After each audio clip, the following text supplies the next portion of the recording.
নমস্কার, প্রথমেই দেখে নেব আজকের সংবাদ শিরোনাম। যাদবপুর কাণ্ডের পর ব্রাত্যর জন্য জেড ক্যাটাগরির নিরাপত্তা। অক্সফোর্ড বিশ্ববিদ্যালয়ে ভাষণ দিতে লন্ডন যাচ্ছেন মমতা। শাহী বাসভবনে বৈঠকে ইঙ্গিত স্পষ্ট, বঙ্গ বিজেপির দায়িত্ব থাকছে শাহের হাতেই, রাজ্যে আসতে পারেন মার্চের শেষে। প্রতিবেশী রাষ্ট্রের মতো যেন না হয়, আজই এফআইআর করুন, যাদবপুর নিয়ে বড় পর্যবেক্ষণ কলকাতা হাইকোর্টের। বিনীত গোয়েলের বিরুদ্ধে জনস্বার্থ মামলার সামনে বড় খবর, কি সিদ্ধান্ত নেওয়া হলো? আবাস যোজনা নিয়ে বড় খবর, এবার শুরু হলো নজরদারি, হঠাৎ কি হলো? বিস্তারিত খবরে যাওয়ার আগে ভিডিওটিতে লাইক দিয়ে চ্যানেলটি সাবস্ক্রাইব করুন। নিরাপত্তা বাড়ল শিক্ষামন্ত্রী ব্রাত্য বসুর। আগে তিনি ওয়াই ক্যাটাগরি নিরাপত্তা পেতেন, এবার সেই নিরাপত্তা বাড়িয়ে জেড ক্যাটাগরির করা হলো।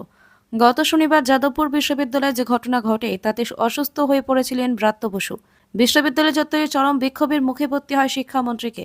সেই যাদবপুর কাণ্ডের পরে নিরাপত্তা বাড়ানো হলো ব্রাত্য বসুর।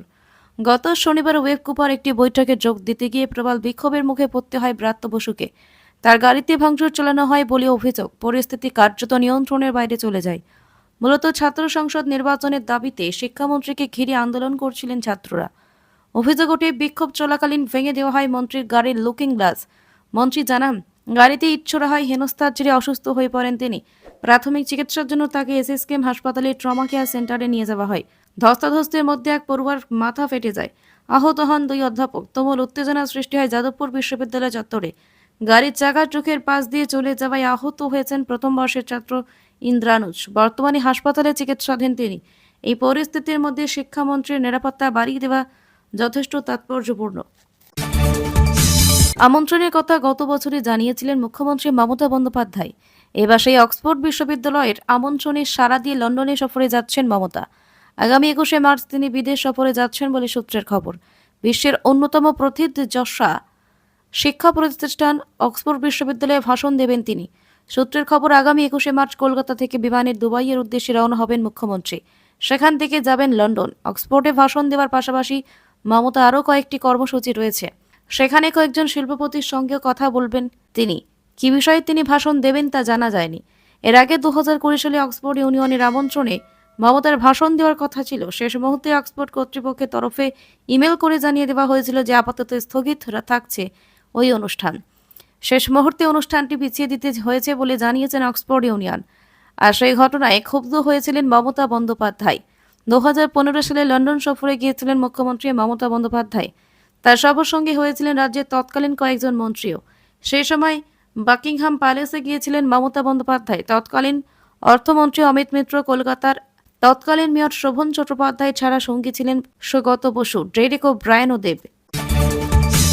সভাপতি বদল হলেও দায়িত্বের হাত বদল হচ্ছে না। বিজেপির শীর্ষ পদে জয়প্রকাশ নাড্ডার উত্তরসূরি শীঘ্রই বেছে নেওয়া হবে। যাকেই বেছে নেওয়া হোক, পশ্চিমবঙ্গে বিজেপির দেখভাল আগের মতোই করবেন অমিত শাহ। নয়াদিল্লিতে শাহের বাসভবনে মঙ্গলবার বিকেলে যে বৈঠক হয়েছে তাতেই তা স্পষ্ট ইঙ্গিত। রাজ্য বিজেপির সভাপতি সুকান্ত মজুমদার এবং পশ্চিমবঙ্গের সহ পর্যবেক্ষক অমিত মালবীয়কে নিয়েই বৈঠক করেন শাহ। বৈঠক নিয়ে সুকান্ত বা মালবীয় কেউই মুখ খুলছেন না, কিন্তু বিজেপি সূত্রের দাবি আলোচনা হয়েছে পশ্চিমবঙ্গ বিজেপির সাংগঠনিক পরিস্থিতি নিয়ে।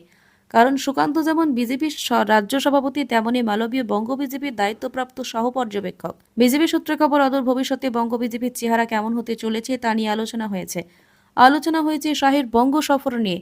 জানা যাচ্ছে, চলতি মার্চ মাসের শেষ দিকে শাহ পশ্চিমবঙ্গে আসতে পারেন। এক ব্যক্তি এক পদ নীতির কারণে শাহকে 2020 সালে জানুয়ারিতে বিজেপির সভাপতি পদ ছাড়তে হয়েছিল। কারণ 2019 সালে মে মাসেই তিনি কেন্দ্রীয় স্বরাষ্ট্রমন্ত্রী হয়েছিলেন। কিন্তু বিজেপিতে সকলেই জানেন তার উত্তরসূরি নাড্ডা কোনো গুরুত্বপূর্ণ সিদ্ধান্তই শাহের শিলমোহর ছাড়া নেননি। অদূর ভবিষ্যতে নাড্ডার উত্তরসূরির আমলে সেই বন্দোবস্তই যে বহাল থাকবে, সেই ইঙ্গিতও বিজেপির অন্দরমহলে স্পষ্ট। সাংগঠনিক রদবদল থেকে নির্বাচনে প্রার্থী বাছাই বা রণকৌশল নির্ধারণ থেকে মুখ্যমন্ত্রী বাছাই, সব ধরনের সিদ্ধান্তে শাহই সংগঠনে সক্রিয়। তবে অধিকতর রাজনৈতিক গুরুত্বের রাজ্যগুলোতে শাহের সক্রিয়তা আরও বেশি। সেখানে সংগঠনের খুঁটিনাটির খোঁজও তিনি নিয়মিত রাখেন। পশ্চিমবঙ্গ সেই গোত্রে পড়ে। পশ্চিমবঙ্গ দেখভালের দায়িত্ব শাহ বারবার নিজে হাতেই রেখেছেন, যে কারণে বঙ্গ বিজেপি নেতৃত্ব দিল্লিতে গিয়ে অধিকাংশের ক্ষেত্রে শাহী দরবারে নিজেদের অভাব অভিযোগ জানিয়ে আসতেন। রাজ্য বিজেপির সাংগঠনিক বিষয় নিয়ে দিল্লির সঙ্গে কোনো আলোচনা থাকলে শুভেন্দু অধিকারী বা সুকান্ত সর্বাগ্রে শাহের কাছেই সময় চাইতেন। একান্তই শাহকে না পাওয়া গেলে নাড্ডার কাছে যেতেন। বিজেপি সূত্রের দাবি সেই ধারাবাহিকতাই বজায় থাকবে। অন্তত 2026 সালে বিধানসভা নির্বাচন পর্যন্ত শাহই বঙ্গ বিজেপির দেখভাল করবেন। যাদবপুর কাণ্ডে চাঞ্চল্যকর মোড়। ইন্দ্রানুজ রায়ের অভিযোগের ভিত্তিতে আজই এফআইআর করার নির্দেশ দিলেন কলকাতা হাইকোর্টের বিচারপতি তীর্থঙ্কর ঘোষের। একই সঙ্গে এই সংক্রান্ত ঘটনায় কি পদক্ষেপ, কেন এই ঘটনা, তা বিস্তারিত জানিয়ে রাজ্যের কাছে রিপোর্ট তলব করা হয়েছে। আগামী 12 মার্চের মধ্যে রিপোর্ট জমা দিতে হবে বলেও নির্দেশ জানিয়েছে কলকাতা হাইকোর্ট, যা খুবই তাৎপর্যপূর্ণ বলে মনে করা হচ্ছে। এদিন এই সংক্রান্ত মামলার শুনানিতে একাধিক গুরুত্বপূর্ণ পর্যবেক্ষণ করেন বিচারপতি তীর্থঙ্কর ঘোষ। কার্যত পুলিশের ভূমিকা এবং গোয়েন্দা ব্যর্থতা দায়ী করেন। বিচারপতির মন্তব্য, এই ঘটনা সহজেই এড়ানো যেত, পুলিশের গা ছাড়া মনোভাবের জন্য এই বিপত্তি। এমনকি স্পেশাল ব্রাঞ্চের আধিকারিকেরা কেন থাকেন তা নিয়ে প্রশ্ন তোলেন বিচারপতি। এমনকি এক পক্ষের বয়ানের ভিত্তিতে অভিযোগ দায়ের হয়েছে, অপর পক্ষের বয়ান কোথায়? রাজ্যকে এমনই একের পর এক প্রশ্নের মুখে পড়তে হয় কলকাতা হাইকোর্টের, যা খুবই তাৎপর্যপূর্ণ বলেই মনে করা হচ্ছে। পাশাপাশি এই মামলায় স্পেশাল ব্রাঞ্চকেও যুক্ত করা হবে বলেও ইঙ্গিত দেন। এদিন দীর্ঘ শুনানিতে বিচারপতি ঘোষ এই প্রসঙ্গে আরো মন্তব্য করে বলেন, আমার মনে হচ্ছে এটা গোয়েন্দা বিভাগের ব্যর্থতা। গোয়েন্দারা কি মন্ত্রীকে সতর্ক করেছিলেন? মন্ত্রী কি সেই সতর্কবার্তা উপেক্ষা করেছিলেন? আমি বলবো এখান থেকে সব লিখিত আকারে হবে, না হলে পুলিশ সমস্যায় পড়বে।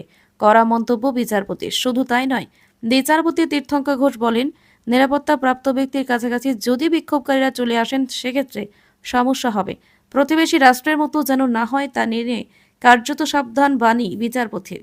এটা যদি উদাহরণ হয় তাহলে কিন্তু গোটা রাজ্যে এটা ছড়িয়ে পড়বে। এক্ষেত্রে দুই পক্ষকেই আরো দায়িত্বশীল হওয়ার কথা বলেন বিচারপতির। আশঙ্কা, মানুষ একবার বিশৃঙ্খল হয়ে পড়লে সামলাতে সময় লাগবে। গত বছর আগস্ট মাসে আরজিকর হাসপাতালে নির্যাতিতা চিকিৎসকের পরিচয় প্রকাশ করেছিলেন তৎকালীন কলকাতা পুলিশের কমিশনার বিনীত গোয়েল। সেই নিয়ে তার বিরুদ্ধে জনস্বার্থ মামলা দায়ের হয়েছিল হাইকোর্টে। পরে সেই মামলা নিয়ে সরে দাঁড়ান হাইকোর্টের প্রধান বিচারপতি টিএসএফ গ্যানাম। এবার শুনবেন বিচারপতি জয়মাল্য বাগচি ও বিচারপতি গৌরাঙ্গ কান্তের ডিভিশন বেঞ্চ। গত 9 আগস্ট আরজিকর কাণ্ড প্রকাশ্যে আসার দিন সংবাদ মাধ্যমের সামনে একাধিকবার নির্যাতিতা চিকিৎসকের নাম বলে ফালেন কলকাতা তৎকালীন সিপি বিনীত গোয়েল। এই ঘটনায় বিনীত গোয়েলের বিরুদ্ধে অভিযোগ দায়ের হয়। কলকাতা হাইকোর্টে দায়ের হয় মামলা। গত সপ্তাহে সেই মামলাটি প্রধান বিচারপতি টিএসএফ গ্যানামের ব্যক্তিগত কারণে ছেড়ে দেওয়ার সিদ্ধান্ত নেন। বর্তমানে মামলাটি বিচারপতি জয়মাল্য বাগচির বেঞ্চে স্থানান্তর করা হয়েছে। হাইকোর্টের নতুন বেঞ্চে হলফনামা দিয়ে রাজ্যের দাবি, বিনীত গোয়েলের বিরুদ্ধে দায়ের হওয়া মামলা কোনোভাবেই গ্রহণযোগ্য নয়। রাজ্য দাবি করে মামলাকারী আইনজীবী এই একই মামলা দায়ের করতে পারেন না। হলফনামার কপিও মামলাকারীকে দেওয়া হয়েছে। প্রসঙ্গত, বিনীত গোয়েলের বিরুদ্ধে জনস্বার্থ মামলা দায়ের করেছিলেন একজন আইনজীবী। গত 9 আগস্ট আরজিকর কাণ্ড প্রকাশ্যে আসার দিন সংবাদ মাধ্যমের সামনে একাধিকবার নির্যাতিতা চিকিৎসকের নাম বলে ফেলেন কলকাতার তৎকালীন সিপি বিনীত গোয়েল। বিনীত গোয়েলের মতো সিনিয়র আইপিএস অফিসারের এই কর্মকাণ্ডে তাঁর বিরুদ্ধে অভিযোগ দায়ের হয়। কলকাতা হাইকোর্টে দায়ের হয় মামলা। গত বছরের ডিসেম্বর মাস থেকে আবাস যোজনার টাকা পাঠানো শুরু করেছে পশ্চিমবঙ্গ সরকার। রাজ্যে লক্ষাধিক উপভোক্তার অ্যাকাউন্টে ইতিমধ্যে 60,000 টাকা ঢুকে গিয়েছে। এবার এই প্রকল্প নিয়ে সামনে এসেছে একাধিক খবর। জানা গেল, নজরদারি শুরু কথা। এ রাজ্যে এমন অনেক মানুষ আছেন যাদের মাথার উপর পাকা বাড়ি নেই, তাদের দিকে সাহায্যের হাত বাড়িয়ে দিয়েছে সরকার। গত 15 ডিসেম্বর থেকে আবাস যোজনার প্রথম কিস্তির টাকা পাঠানো শুরু হয়েছে। প্রশাসনিক সূত্রে জানা যাচ্ছে, সমীক্ষা অনুসারে মালদহ জেলায় প্রায় 99,000 উপভোক্তা আবাস যোজনা তথা বাংলার বাড়ি প্রকল্পের টাকা পাওয়ার জন্য তালিকাভুক্ত। প্রথম ধাপেই জেলায় 29,728 জন উপভোক্তাকে বাড়ি তৈরির জন্য আবাস যোজনার প্রথম কিস্তির 60,000 টাকা দেওয়া হবে। এখনও অবধি 29,053 জন উপভোক্তা সেই টাকা পেয়ে গিয়েছেন। তাদের মধ্যে 15,000 উপভোক্তা বাড়ি নির্মাণের কাজও শুরু করে দিয়েছেন।